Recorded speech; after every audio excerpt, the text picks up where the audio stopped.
What's happening, folks? It's Janek Gwizdala. It's the Janek Gwizdala podcast. And we are going for it with some short scale 4-string action today. And this is the last video I'm going to get to make with this bass, because this is one of the ones that went on the chopping block, and it is finally leaving the house. It's getting shipped out tomorrow to a lucky buyer, and apparently somebody who was really looking for a vintage Fender Music Master for a long time. So happy that it's going somewhere where it's really going to be loved and used and appreciated. And I figured what perfect timing to hit the podcast with just one last play of it. Now I've had it for, I was actually trying to remember how long I've had it. I got it in 2011, like around November of 2011. It is from 1973. Checked out the serial numbers, and you can tell by the machine heads on the headstock. That's the more triangular shape of those means it's a little bit older. There are a few telltale signs. And just sitting here and running my thumb up and down the neck, it's a really nice neck. I'm pretty sure these were meant to be sort of entry-level basses, and they were super cheap about 50 years ago. Wow, it's the 50th anniversary of this bass. That's cool. So it really is quite the vintage instrument. And I believe they were meant to be entry-level basses. And boy, do they not play like an entry-level bass. They feel really good. I don't know whether that's that whole thing of, you know, just the wood being around for 50 years and the kind of wood they used back then that isn't available today. I don't know how much I buy into all of that, and a lot of people swear by it. Other people say it's like just total snake oil, and who knows? I think that's quite an individual thing, right? That's quite a personal thing when it comes to any instrument, vintage or otherwise. And I think we should take that with a pinch of salt. And I've never been like a massive collector of basses, period, actually. So, and definitely not I've never been that person that's like, oh, I must have this certain year of this certain bass because of this one characteristic of the wood in the neck. No, absolutely not. And the reason I ended up with this was because it was totally unexpected. I've told the story 1,000 times before. I'm not about to tell it again about Jim O'Rourke's one of these, and then I went out and got one myself. But that was the reason. It was totally unexpected. It had nothing to do with its age. It had nothing to do with the model or anything. It was just, okay, pick up the bass, have a connection to it, and away we go. And it just happens to be a bass that is now 50 years old. It was not that old when I got it. So that was... 12 years ago. And I was looking at the strings. These are the strings I put on the day after I got it. So these are some tape wound flats,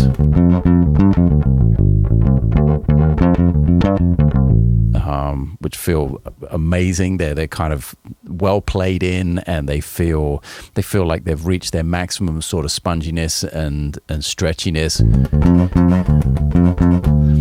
And to the few, I'm not going to blow up the person's name who's buying this instrument. That can be private for them, and they can choose whether to share that it came from me or not at a later date. But I would highly recommend, as long as you like tape wound flats or the sound of a flat wound string, I'd highly recommend keeping these strings on the bass. And even if you take them off, keep the set. It's a nice kind of punchy woof in the bottom.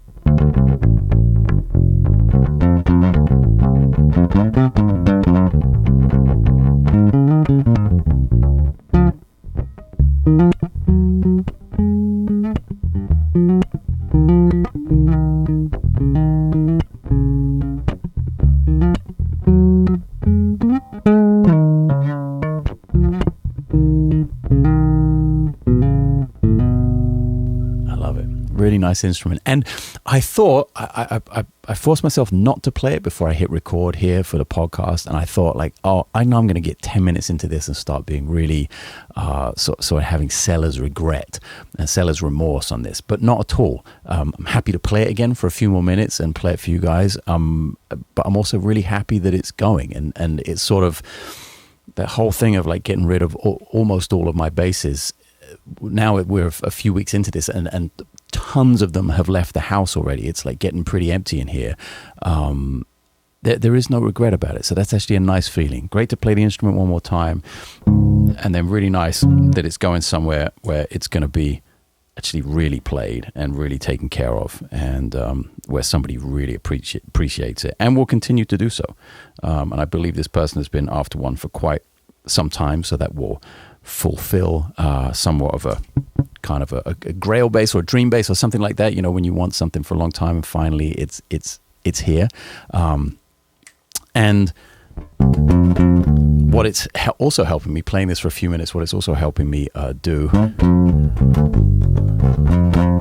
is really think, okay, I'm definitely taking a 4-string down to Argentina for the new album sessions. That is happening. I figured I can take 2 SKB bass safes as my checked stuff plus my regular luggage. So that's 3 pieces, and then I'll carry on the Pelican case because it does fit as a carry-on. I'll carry on that with my pedals in, and that'll be the setup. That's the way I'm going to get all of those instruments down there. Still working on the video I was talking about last week about traveling with the instrument. I think it's going to be great to show how I'm traveling actually with so much gear. Something I rarely do. I never normally travel with 2 basses. I haven't done that since my sort of sideman pop touring days. So it'll be interesting to take the 5 and the 4 down there, the Matheson, the 5, and I'm not sure which 4-string yet, whether it will be a P bass, jazz bass, or one of the Matheson 4-strings. Those are pretty much the only basses I have left now. It wouldn't, by the way, have been this Music Master if I still owned it in 3 or 4 weeks' time. I don't think I would have taken this down.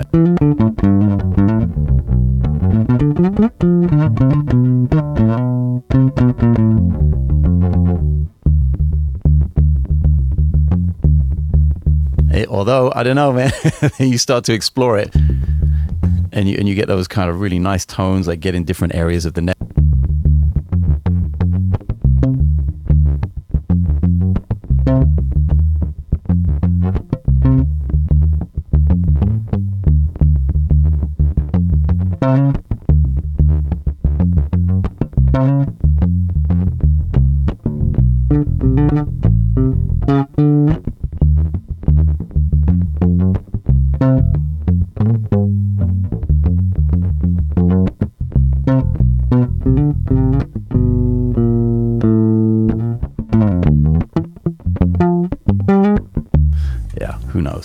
Yeah, I don't think it would have been for the style of music I'm writing. I don't think this would have been the right bass. But it's also, as I keep working on the music, and I'll reiterate the fact that the pre-sale is happening right now here early on in the podcast while I remember. Links below in the description of the video if you're watching on YouTube, and links in the show notes if you're listening elsewhere like Spotify or Apple Music. And did I announce this last week? I can't remember. Or did this come up this week? Maybe this is actually a brand new thing to announce. I'm not sure. Sorry if it's a repeat of information, but if you are new to this whole thing of the pre-sale happening and what I try and do when I make a new album and give bonuses and things that will only be available to people who get the album in this pre-sale period. These things will not be available, or at least they won't be included or for free, etc., after the album comes out. So one thing that I've talked a little bit about before that will not be available to the general public after the album comes out are 3 extra songs on the album, 3 bonus tracks. So that is for pre-sale purchasers only. Something that's a hangover from the last project we did with the pre-sale from last year in Spain is I'm doing a poster. So we're going to design a poster with everyone's name on it who was involved in the pre-sale, and that will be like a super high resolution file. We can't unfortunately get hundreds and hundreds and hundreds of them and mail them out all over the world. The cost of the pre-sale would have to be far higher if we did that, but it will be a very high resolution printable file that you can get printed at your local, I don't know what it is where you are in the world. Here it would be FedEx, Kinko's or Staples or something like that, and get it printed out as a poster. And it'll have everyone's name on it, and it'll be kind of like a commemorative, some memorabilia from the album. So that's happening. That's all inclusive with the pre-sale. And something we're doing this time is, especially as I'm really writing and arranging a lot of music for this album, is doing a songbook and a set of play-alongs. So you'll be able to play along to this music minus the bass. There'll be a songbook included, and that is all included in the pre-sale. That is something we've never done before, and I know there are a lot of musicians out there that listen to the music. I think for those of you that are into attempting to play some of this stuff, and really it's some of the most difficult music I've ever written, and not to be difficult, just because that is the way the cookie has crumbled this time, and that's where my ears are, and that's where my head is at compositionally, and I'm really pushing myself compositionally and technically on the instrument more than I ever have for this album. So that will be included in the pre-sale package. So check that out. It's all linked everywhere. There are links. And man, I was going to say something very important right then. And I was like, I'll say that right after this. And then I forget. I listen to podcasts where there are 2 or 3 hosts and think, wow, what a luxury. There's always a space to have a break for 1 or 2 of the people and collect their thoughts and maybe discard their thoughts and move on to the next thing that the other person has inspired on the podcast. It would be quite a luxury to have someone else around, and not in an interview capacity. Like some of these podcasts that have 2 people on them that are both hosts rather than one person interviewing the other would be nice. That is something I'm thinking about for the future. Be kind of cool to bounce ideas off someone on a regular basis, off the same person, and get sort of a vibe going there. But moving on, now that I've completely buried the thought in my brain and it's probably not going to come back.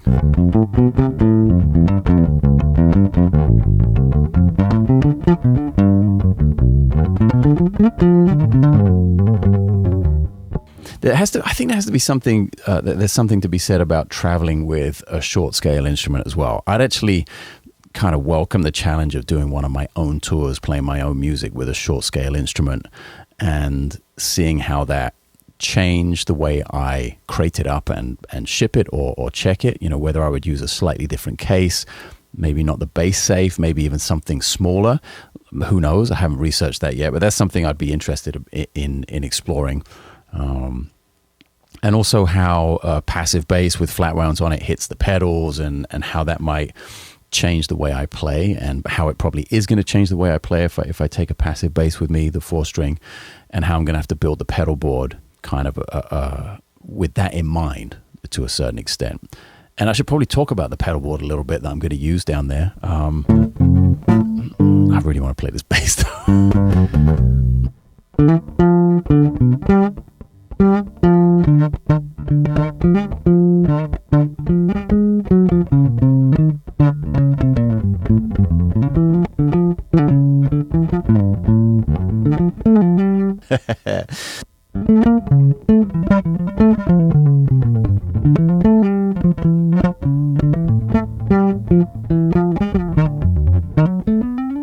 Man, it's weird. The spacing and everything is a little different, obviously.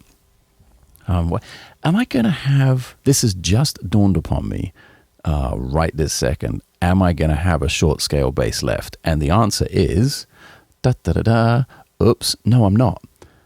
After this one goes, I'm not going to have a short scale. I guess the jazz bass, I have a Japanese jazz bass. That's the one jazz bass I'm keeping, is not, I got to check the scale length on that. In my head, it always used to be medium scale. That was how I referred to it, but I don't know how accurate that was. I think that's because Juan Alorete, when he told me about them, when I played one of his at his studio many years ago, and he told me I actually had to go to Japan to get it, which I then did. I think that's how he described it. It was always like a medium scale jazz bass. So that might be the only shorter scale bass there. I mean, the Matheson is 32, but nothing. I don't think I'm going to have anything that's a 30 like this. My Mustang went, this is going. So interesting. I'm not actually going to have a short scale bass. Hadn't thought that one through completely, but there's a challenge. Maybe that is something actually to work on with a builder in the future. I've really been thinking of, like, since getting, I'm going to put the bass down actually, so it's out of the way here. Since really ditching a lot of these instruments and stripping it all down, I've been, and like the whole signature thing going out the window, and is that even really a thing anymore, you know? And how much do people actually want that as well? I've really been thinking about that. Like, my bass is so specific to my needs, like that Matheson that we worked on, that is still, like I've said before, is the prototype. I've just remembered what I needed to tell you.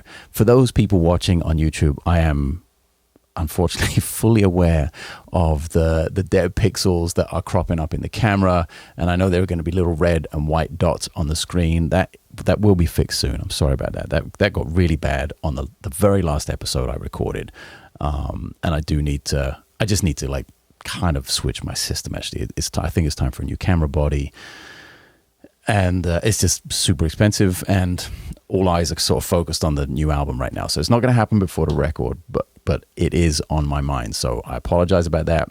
I know there were comments about it, and it bugs me just as much as it bugs you. I have to edit it and see that really in high definition on my like 4K monitors. So yes, I'm fully aware. I am going to be upgrading that stuff soon. But back to the signature thing. It's like, yeah, dude, does somebody actually want exactly the same thing I want? Probably not for the most part. Maybe there are fans who want to play in the same lane as I do, so they get the bass and that really works for them, and then they take it and they make little adjustments in their playing, and they end up coming up with something unique for themselves. Amazing, fantastic. I think that's really a positive thing when that happens. But like I'm just trying to think of people who have had signature instruments over the years, like the who comes to mind? Billy Sheehan, John Patitucci, of course. And I'm actually not just they've had an instrument that their name is associated, but they've had an instrument where their name is literally on the instrument. It's visible when you like. I remember the early John Patitucci, the Yamaha 6-string, where I think it said it somewhere on the fingerboard, like between two of the frets. Like it actually said it right on the front of the instrument. I know a lot of people have like the signature written on the headstock. I'm not sure that's what people are looking for anymore. I don't know. It kind of strikes me like when I think about like why would I go out and buy a bass that had somebody else's name on it or was associated with somebody else's thing. I think I want the expertise of the person I respect, which maybe means that the signature thing has to be a little bit broader. And not just really dialed into one specific model and one specific setup. So I'd quite like to explore, going back to the short scale bass, it might be nice to explore a collaboration with a builder who, and specifically work on a short scale bass, but it wouldn't not to be a Janek Gwizdala signature model at all, but to be, maybe it's a signature series, which is kind of wide and it's less than a signature model, but more of a designed by, input from, experience. And I don't know what you want to use the word expertise, because I know nothing about building the bases themselves. But in terms of being able to add value to a product, I think I have enough years behind me of knowing what works and what doesn't for certain situations. So there could be that element of it's more of a range rather than a single product. And it's a variation on a theme, perhaps, rather than being like, no, this is who's really specific, like Billy Sheehan, for instance. That's one bass that pops out to me. It's like really, I think it has stereo outputs or something, and there's something in the fingerboard which is kind of special. I mean, even Henrik Linder, for instance, with his Matheson, with the true temperament frets and the very specific setup and the very specific music that he plays. I don't see that like 6-string bass of Henrik's being the thing that would suit a majority of other players. Now, on the opposite end of that scale, associated with Henrik, of course, there's the 4-string, the prototype that I have, which I think is an amazing instrument and suits way more of the cross section of bass players, with the P bass and the jazz bass options, and it being a 4-string and being kind of just a workhorse instrument. So I guess in that sense, Henrik has a few different things that are signature models that do create a range, but it would be nice to have one kind of instrument. Like, is it a fretless, or is it a 4-string? Is it a 5-string? Is it short scale, long scale, medium, whatever? And now all these short scales are leaving me, and when this goes out tomorrow, we'll have left completely. It would be interesting, maybe like with Kerry Nordstrand or someone like that, someone I know who builds, like a modern builder who builds short scale basses, and maybe come up with something that's like, hey, you know what? here's short scale. That's already quite a niche in a specific world. But I think it's one that's it seems to be becoming a little more popular these days. I see more of that cropping up, and they work great for singer-songwriter gigs when they're set up the right way. You can play like pop gigs and they still have they still have everything you need. Like, it doesn't have to be, and you're kind of, for me anyway, it's always felt like I'm helping my shoulder a little bit in terms of the regular Fender. Are those 34-inch scale? Is that what it is? I don't remember whether they're 34. Is 35 a long scale? See, this is how much I know about the actual technical aspect of it. Not so much at all. Is it short or is it long? That's about where my expertise starts and stops. But I know when I play the thing that a Fender bass, when I'm sitting down in the bottom 4 frets of the instrument, on the E and the A string, the shoulder is taken a lot more, is getting worked a lot more than if I'm playing a short scale down there.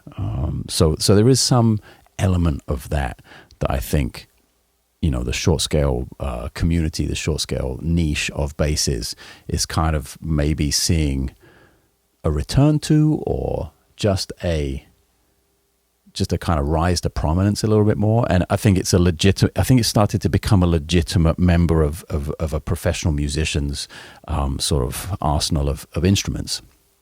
And I've had, until recently, I had a bunch of them. I had like 3 or 4 of them and got rid of all of them. So maybe something new, something modern. One thing I will say about about an instrument like this, about the Fender Music Master, is that when you're dealing with an instrument that's 50 years old, like this pickup is 50 years old, this is all original. I'm really glad I didn't do this, but I did come very close to having Kerry Nordstrand wind me a new pickup for this.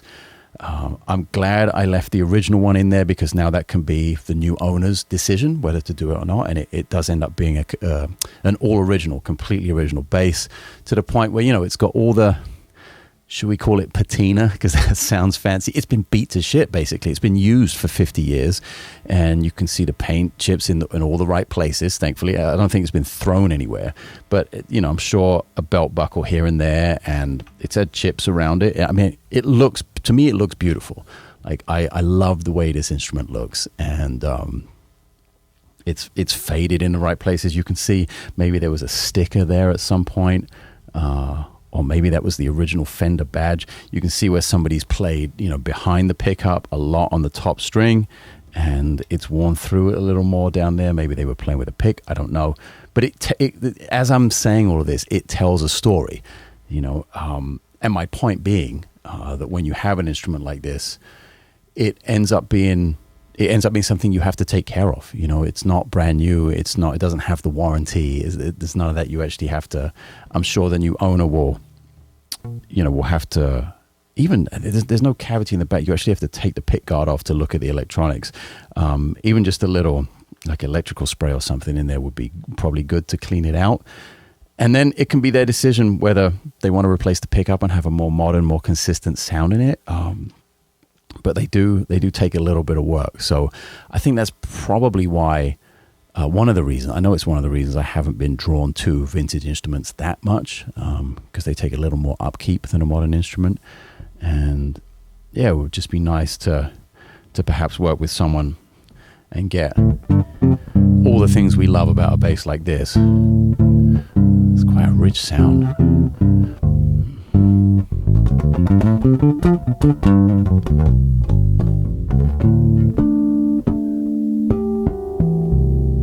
Oh, it does.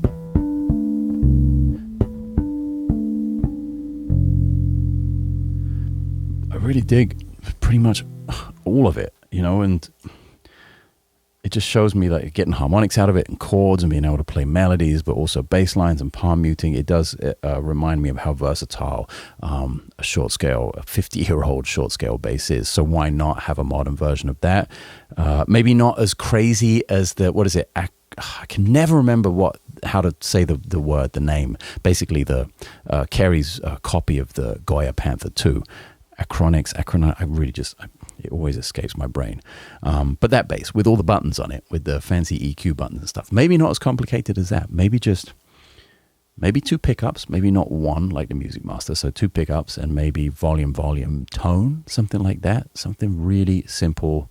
It could be entry level. I mean, maybe it could be CNC'd. for a really cheaper version and handmade for a slightly more expensive? I don't know. But again, the whole signature thing, you know, one size fits all or one piece for one artist kind of thing, I don't know that I'm really feeling that at all. I definitely, you know, after when I got the F bass, for instance, I told them, I was like, I don't want a signature instrument. I just want to build a bass, have you guys build a bass, send it to me, and that's it. I don't want any of that signature instrument connection thing. So I still feel that way for sure. And I just think there are, and not just me, I think there are other people that I'd like to hear a similar kind of setup from. You know, there are people I really like as bass players, as musicians. I'd be like, wow, if they were involved in the building of this kind of instrument, I'd be super interested in buying one and playing one. You know, modern players, older players, just having that, I think there's no substitute for experience, right? It's the one thing you can't buy. You can't buy experience, you can't buy time. And those are maybe the only two things that any of us who've been around for 2-3 decades doing this have, like really. So I think that's where I see value, and maybe that's where I can add value to something in the future. But again, it's like I would never do it just as a business thing or something. It would really be about, hey, do I need one of these things? Like this would only ever happen. I'd only ever reach out to someone and even start having the conversation if I was like, hey, you know what? I'm kind of missing a short scale instrument. Let's see what we can do. So it would only be at that point that I'd reach out. It wouldn't be like, oh, let's do this and I'm leaving money on the table here. Let's cash in as much as I can. Absolutely not. What a lot of people seem to think, especially when I, you know, switched from Federa to Matheson and stopped playing the Matheson and played the F bass for a while. So many people were like leaving comments and say, oh, you're just doing it for the money. And it just highlighted how little people know about the way this world works. I mean, even in the guitar world, I know there are a few people, Mega, you know, Shredder, Guitar Hero type people that have made significant amounts of money via their association with a manufacturer and through having a signature model, for sure. You know, we're not. This is not news to anyone. This is public information. When you think of the Steve Vais and the Joe Satrianis and these, we're talking about superstars that have been around. Well, maybe they've been around 40, 50 years now. But also their instruments have been around, you know, since probably I don't know when that shit started. Late 80s, early 90s, I would guess. I don't know. I'd have to look that up. But it's definitely not like that in the bass world. I know most, if not all of the people who have like signature instruments out there right now, most of them, I guess. And I also know a lot of the people that work at these companies and tell me how much those instruments actually sell. And then you figure out like, oh, then that person has like 3.5% or 5% on a sale, you know, not on the full MSRP, et cetera, et cetera. It makes for a very, very small payment when you base the whole signature revenue stream thing on sales. So moving from one company to another has less than nothing to do with money, just in case anyone wondered. I think I've talked a little bit about that sometime maybe a year ago or something, but it's always good to remind people if you are ever in doubt. I never made any of those moves for money. Actually, I made the moves in an attempt, especially from Federa to Matheson, in an attempt to save the people who wanted to buy the instrument I was playing money, because it was just so extravagantly priced. Federa at $15,000. Even the Matheson wasn't cheap if you got the high-end fully handmade thing.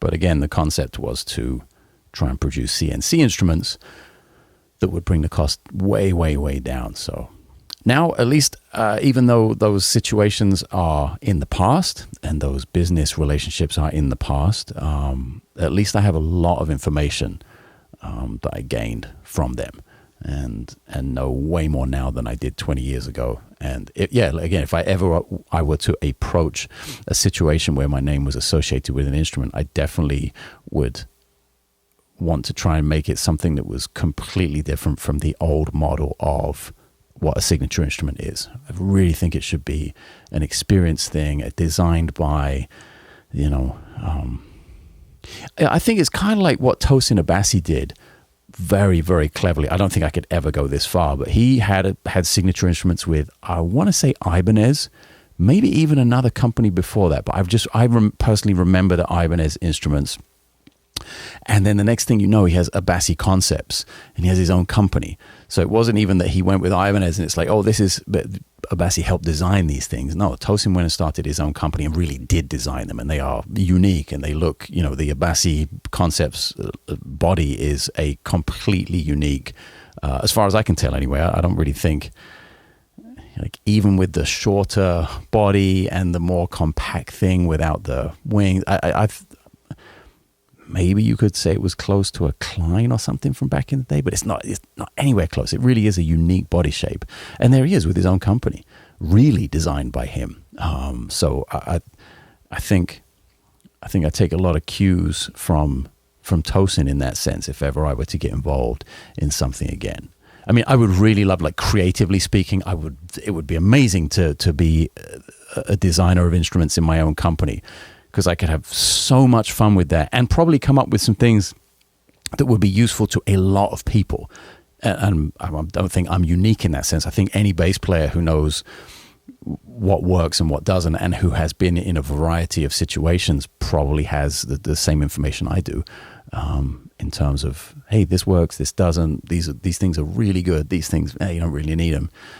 To be able to put those in a range of instruments would be so much fun. That is a lot of work. That's a lot of overhead. I talked to Tosin about his situation many times, actually, and I think he was even thinking about getting into basses, and that never happened because the guitar thing was like so much work, and finding a manufacturer and having the team in place. It's a lot of people management. It's a lot of money, I would imagine, and quite the headache at times. He seems to make it work, though.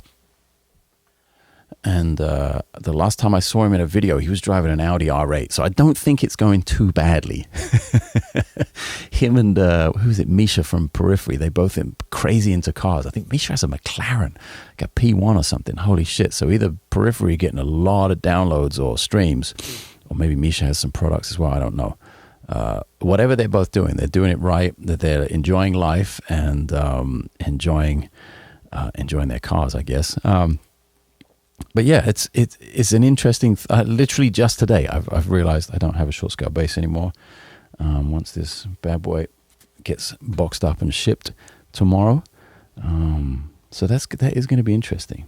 And it'd be actually, I just want to know more about the process. I think I want to talk to a few different luthiers with absolutely no intention of making a bass at all. I just want to talk to a few luthiers, especially like Nordstrand and a few people like that, just to get an idea of what goes into it all. I really don't think I know so much. With Anders, it was very simple. He's one person in one shop in the woods in Sweden. That's quite a simple setup.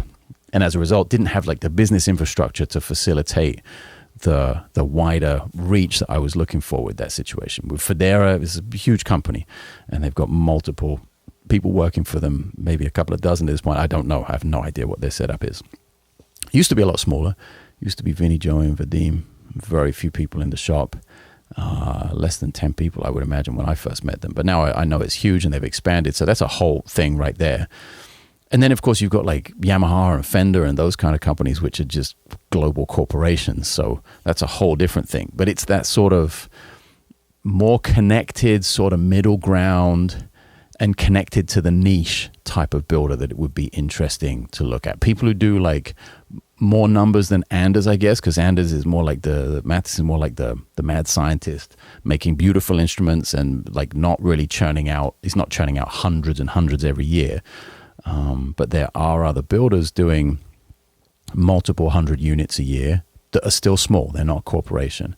So it'd be interesting to see just behind the scenes of how those companies operate. I also really want to get, after the album, when I have some time towards the end of the year, I want to get to meeting and interviewing as many pedal builders, especially locally. I know there are a bunch of companies here in LA and in Southern California that make pedals, and it was obviously great to interview Jack Rohn at Noble a few months ago when I was up in Santa Cruz. It would also be really nice. I think Ren and Cuff are down here. just be nice to sit down and talk about their businesses and their concepts and what goes into producing these amazing little boxes that make us all so happy, also convince us to part with lots of money to buy them. So I think that it's definitely going to be interesting for me. I hope that would be something that is interesting to you for the podcast. There are definitely many, many more plans for it. And this week, a little late on the upload. Couldn't talk about this before because I know my buddy listens to the podcast once in a while. But I ran to London for one night. Actually, this was a first for me. I was in London for such a short amount of time that on my itinerary it showed London Heathrow as a connection, not a destination arrival or a departure airport. It was a connection because I was only there for like 16 hours or something. Flew in around lunchtime on Saturday. My best friend was turning 50, and his wife unbelievably kept this thing a secret for months and put on a surprise party for him. And yeah, it was amazing. Very emotional weekend, and great to see old friends and I hadn't seen in a really long time, and musicians that both my friend and I used to play with, and I just really an amazing experience. I wouldn't have missed it for the world. Very grateful to my wife facilitating those, even it was only 36 hours, but it was an extra 36 hours on top of the tour that I'd just come back from with Steve Smith. So no sooner had I walked through the door, but then I was running out to the airport a few days later to go to London for this thing. So I appreciate everyone that helped make that happen. And hence the podcast normally uploaded on a Monday morning, but I didn't get back until like 9:30 Sunday night. So no chance to record it last night. And here we are. But back on track and just ramping up. It's all eyes now on the new album. It's, 80-90% being a dad at home for the next 3 weeks, but all the spare time I have, being a dad and a husband, I should say, and all the spare time I have is basically going to be down here in the studio working on the new music. I'm going to share some more demos this week. If you're not already subscribed to my Substack, go do that. It's linked everywhere. There are links wherever you're listening or watching, and it's totally free as well. You can, I put out this series called A Song a Day. I think we're on day 62 in a row. It's been a lot of fun digging back through the archives and putting up a live recording of somebody amazing every day, and writing a little bit about it and letting you know how I'm connected to that music and how that music helped me with my life and my career. And I'm sharing demos from the new album. So if you want to see the progress towards Buenos Aires, we are, I think, 3 weeks and 2 days or something away from going. I know I have a little widget in my phone that tells me, hey, your flight's coming up in 24 days. There it is. I'm out of here August 3rd, and we'll all be convening in Buenos Aires. It's going to be quite the trip. And yeah, as I said, I'm going to be sharing some demos. While I was gone, I was on the plane and some stuff randomly came up on my phone as I was listening to music, demos from my first album almost 20 years ago. So that was really interesting to listen to how I was demoing back then, and also sort of the detail I went into. There's one song, I can't remember what it's called. Time Stands Still from my album Mystery to Me, from my debut album. And I listened to the demo came up on random yesterday when I was on the plane, and I recorded like full horns on it and guitar and all kinds of stuff and done some programming, and that was just the demo. So I want to share that and kind of share my journey through demoing. Maybe that'll actually be a more in-depth episode of the podcast next week or the week after, where I get to sit and play and explain some of the things I'm doing and what my process is. And hopefully you get to experience all of these demos coming up to the recording session, and then the reveal of how we turn a demo into an album, and the kind of choices we all make, from me, from the musicians, from Juan Paulo behind the mixing console. It's all like a huge group effort, something I'm always very open-minded to receive comments and ideas from those people around me. That's why I hire them. That's the bottom line. Like, if you're in the room, don't keep your mouth shut. You, at least on my sessions, you're always very much encouraged to get involved and say, hey, you know what, why don't we try this? Or I don't think that's working. Or, And everyone's very cool about it as well. And this is the first time I'm doing an album with Cliff Armand on drums, an album of my own. First time we're going into the studio to make my music like this. So that is something I'm really very much looking forward to, and seeing, you know, already talking to him on the phone and talking about drums, and I'm bringing this thing and all this number of cymbal stands and these drums, and let's try that tuning. He's already like not only like a super pro and as someone who's been doing it for many, many years at the highest possible levels, but is also like, this could be the first album he's ever playing on, from the standpoint of like, let's see what happens.